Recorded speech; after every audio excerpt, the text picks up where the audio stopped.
Hey guys, ngayong gabi repair natin yung TV.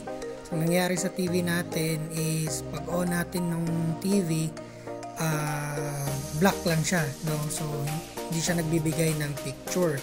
So dito, binaklas natin yung likod and then nakita natin dito, no? Pansin natin yung ilaw, no?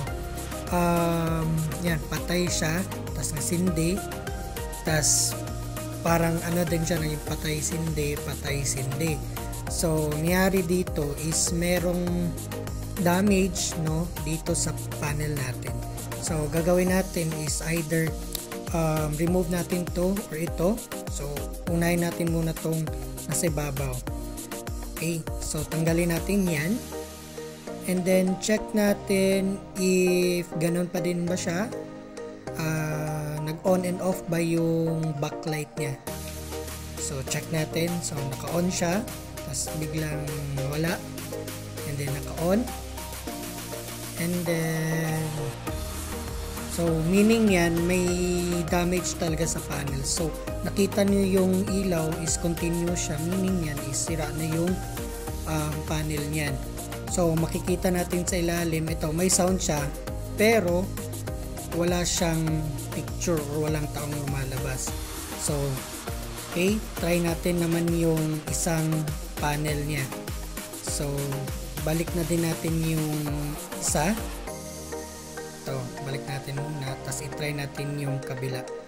Check natin kung aling part, yung right or left ba yung may damage. So ito yung sa left part, no?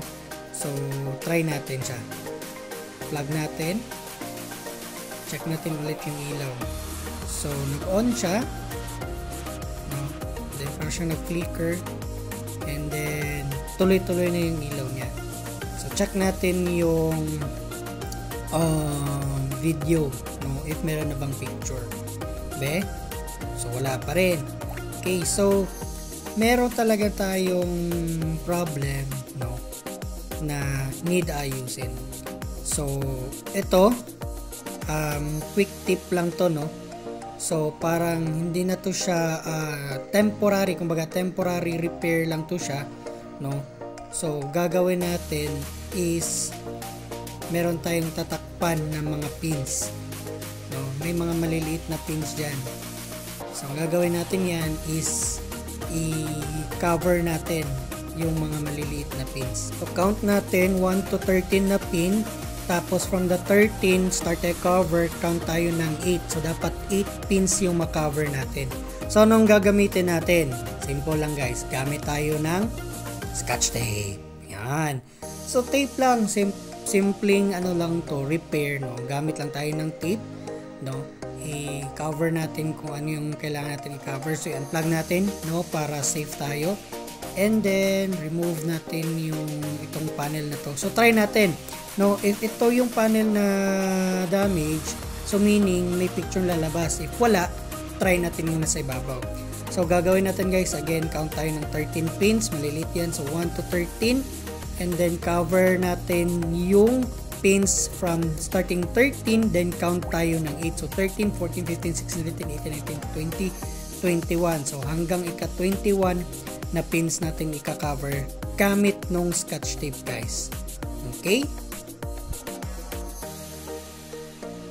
So paano natin count? Saan tayo mag-count? So start tayo doon sa baba. Ayan, ito yung nasa dulo ng finger ko. So count natin doon. Doon tayo mag-start ng count 1 to 13 and then 13 to 21 yung ika-cover natin. Okay? So ganito na yung itsura niya guys.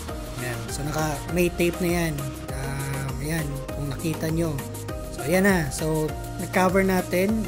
Wait lang, medyo blurry. Ayan.